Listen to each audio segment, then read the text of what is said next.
Many of us enjoy a good curry, and there's nothing more exciting than going out to your favourite Indian restaurant. But unbeknown to a lot of people, 9 times out of 10, what you call an Indian restaurant is not actually an Indian restaurant, and the people working there could be highly offended if you called them Indian. And why is that, I hear you ask? Keep watching, all will be revealed.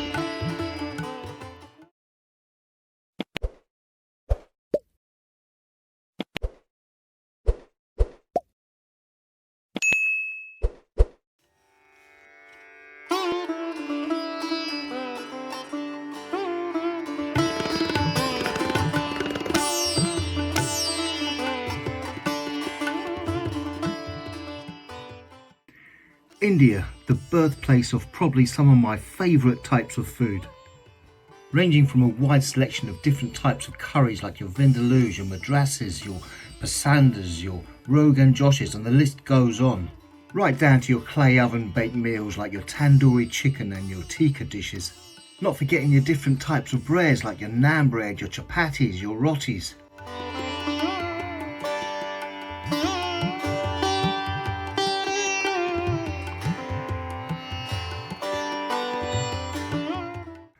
I could sit here for ages and reel off thousands of different types of Indian dishes, all with their own individual flavours and characteristics. And they all tend to differ depending on what regions or areas they originate from.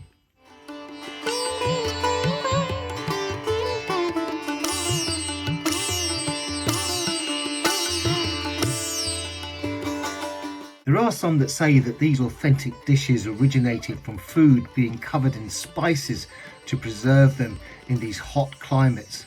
And there are others that say that each dish was individually created using locally sourced ingredients that were produced and readily available from within the region where they originated.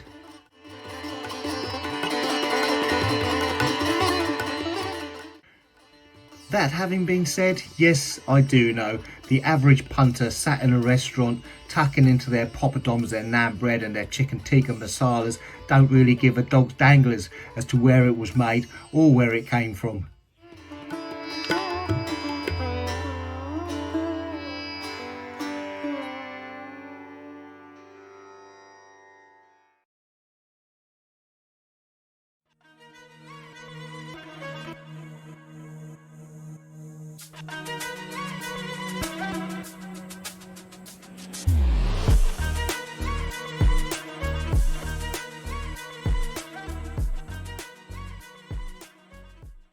Anyone who's been to India will know that the food there is completely different to what you'll get served in your high street magna or tandoori restaurant. And if you are going over there expecting to find a chicken tikka masala, well, I hate to be the bearer of bad news, but there is a very high possibility that you will be disappointed. And that brings me nicely onto the subject of what this video is actually all about.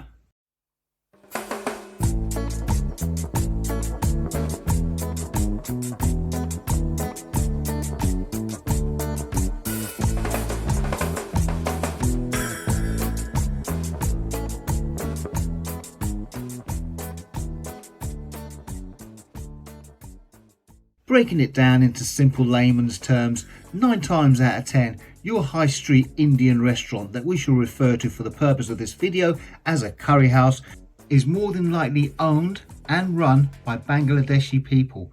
And the funny thing is, they don't actually serve authentic Bangladeshi food, and neither do they serve traditional authentic Indian food.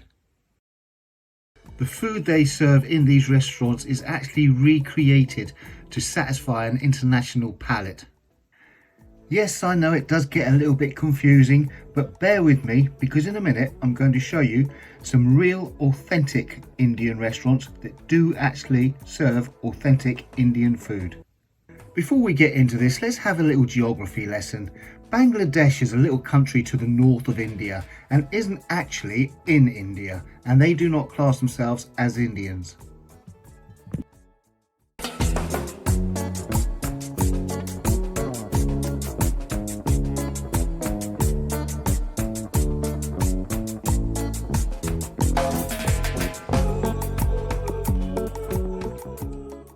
Just recently when I was in London, I visited Lahore Indian restaurants, and they do serve authentic Indian cuisine.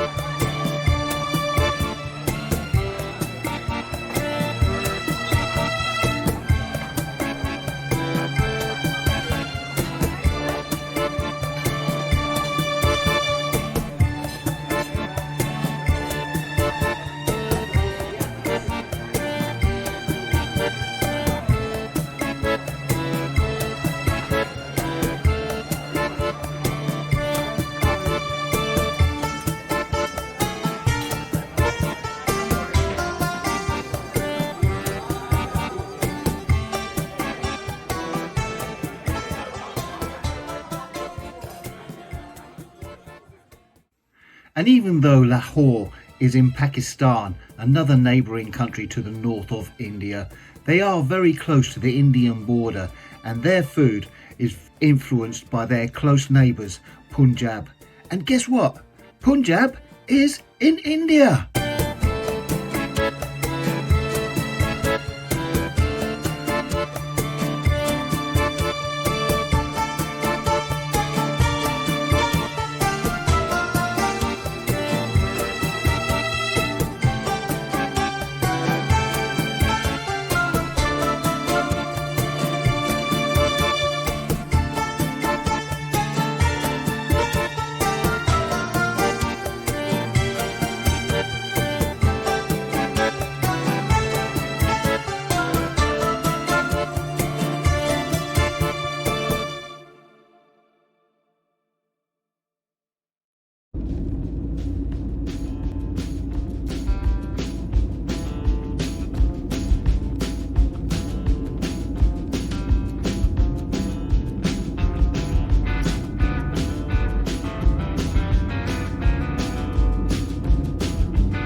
Today I'm in sunny Chichester, and I've decided to visit the Thyme and Chillies restaurant on the Burdham Strait. I've heard a lot about this restaurant. Apparently it's Punjab run, they've got Punjab chefs, and it's the closest thing you are going to get to authentic traditional Indian cuisine. So without further ado, let's go and check this place out.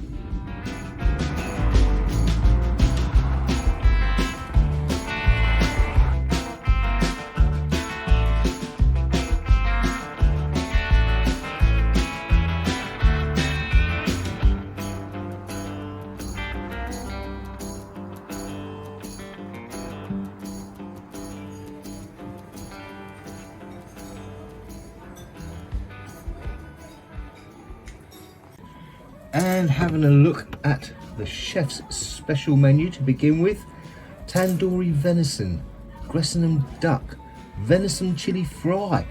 Well, for those of you who didn't realise that you can actually use venison in a curry, the Indians have been using it for over 100 years, originating back to an early recipe called jungly mass, which was often made by hunting parties. A very simple curry using about 4 ingredients for obvious reasons, because they didn't want to carry too much around with them.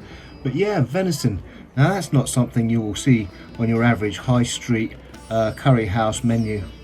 Moving on to the main menu, again, look at that, so many choices and a lot of dishes that I've never even heard of before. So for today I'm going to have 2 choices. I'm going to go for the Seafood Moilee and the gosht rogan josh. Some pulao rice, some pashwari naan, and of course some papadums. Happy days.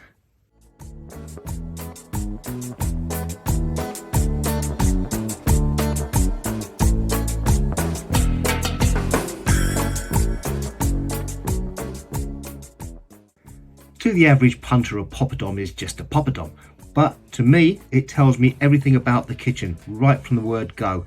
I mean, if they can't be bothered to make nice poppadoms with nice dips, then it gives you a small insight as to what the rest of the meal is going to be like. And on this occasion, I'm really sorry to say, but the papadums tasted like they'd been mass produced and left standing for a long time. And 3 small dips, simple dips, not really much taste to them. Moving on gracefully.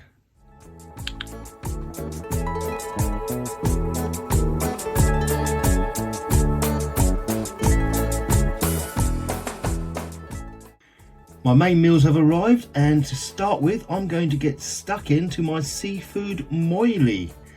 To be honest with you, nice creamy texture, passable, but I just felt there's something missing and I can't quite put my finger on it.